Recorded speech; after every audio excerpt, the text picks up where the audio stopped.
4, 3, 2.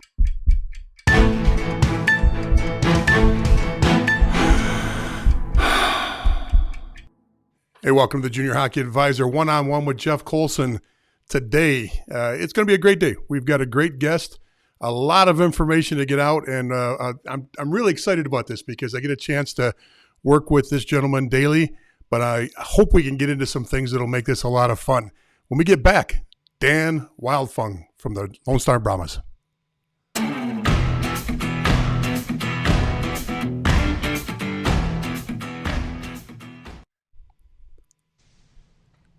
All right, let's see if this rolls. Dan, how you doing? Great. How are you, Jeff? I'm doing great. Hey, listen, there's so much I want to get into, but I want to make sure that we kind of give everybody a start of platform so they understand a little bit about you and where you come from. It's easy to say you've got a guy going into his 10th year in the Null. It's easy to say you got a guy that's won a national title in the North American Hockey League, and then two in the I believe it was what was the league before that? The CHL, was it? Where Lone Star or with Shreveport, sorry. But there's so much more to that than just that. You got a guy sitting here that after his first year as a Null coach has never been lower than second place. I would argue, and Dan, jump in and tell me, is there anybody that's had the longevity that you've had so far in the Null since you've been there? Is there anybody still there?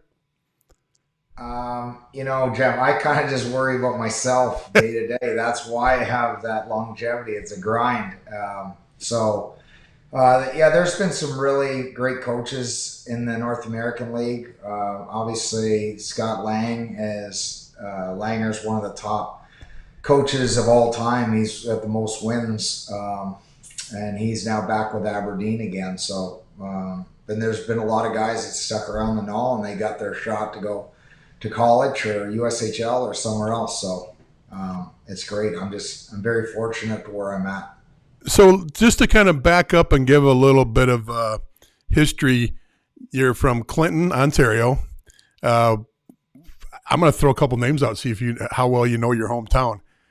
Matt Dalton. I know Matt Dalton really well. Skated with him last weekend. Did you really? Yeah, he was skating with myself, Ryan O'Reilly, and Drew Dowdy, and he was out there. He was our goalie. How about Fred Elliott? Oh, boy. I don't know. You're making bad here. That's not good. Little older. He was a 1903 guy, NHLer, though. I didn't know if that was a plaque up on the rink or something in Clinton with the name Fred Elliott on there. And then Ryan O'Reilly, of course, that's probably a more current name that most people would possibly recognize. So, Clinton, three NHLers, good little hotbed. Now, when you're in Clinton, Ontario, now most people that don't know the area, if you're from the United States, the thumb of Michigan, Port Huron, just a little north of Detroit, cross the bridge and you turn left and go up probably a half hour, 45 minutes. Yeah, about an hour. That's the Clinton area.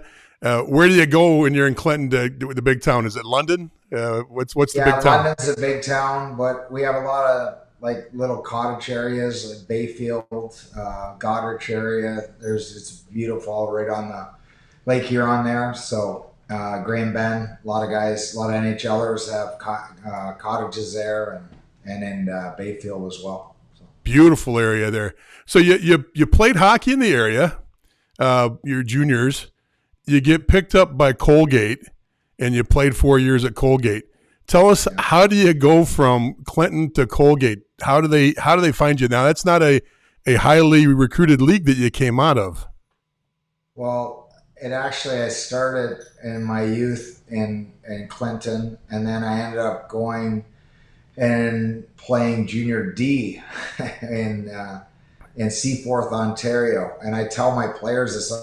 They go, Coach, you played Junior D? I go, yeah. I was 15 or 14, turning 15, playing against farm boys. And let me tell you learn to grow up quick against those guys. They don't mess around. There wasn't really a lot of AAA in our area. So we ended up playing against a lot of really good players, hometown players that didn't want to leave the farm. And they were still really good. It was really good hockey. But Then I ended up going to St. Mary's, Ontario, which I had a 3-year career there, junior career. Loved it there, every minute of it. Now, that was Western Ontario at the time? Yeah, the Western Ontario Junior B League. There's a lot of really good players out of that league and recruits from there. Was very fortunate. There was a guy named Steve Dewberry playing at St. Mary's with me, and Colgate was there watching. And I was very fortunate that they were watching to come see Steve, and they saw me, and I got a couple goals and assists, and they're like, "Who's that guy?"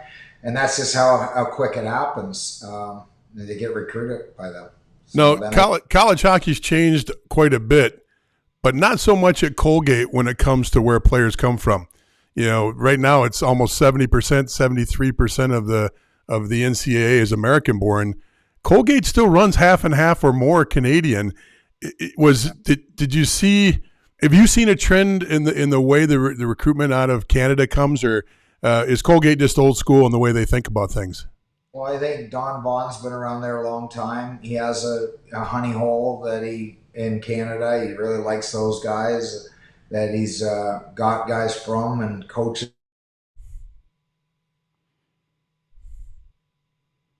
So I really think it depends on various programs. Some programs take a bunch of guys from the States, and some guys take a bunch of guys from Canada, and every given year. It's more about who the best player is. It does matter. Like I truly believe what league you're in. It makes a difference. Oh, absolutely. I mean, the Big Ten now hardly has a Canadian in it. Correct. The transition is really tough to go if you're playing at a lower league to go to college and really succeed right off the bat. If you're ultra skilled and you're that 1 or 2% that can do it, that's great. But the majority, it's just struggle. Gotcha. Dan,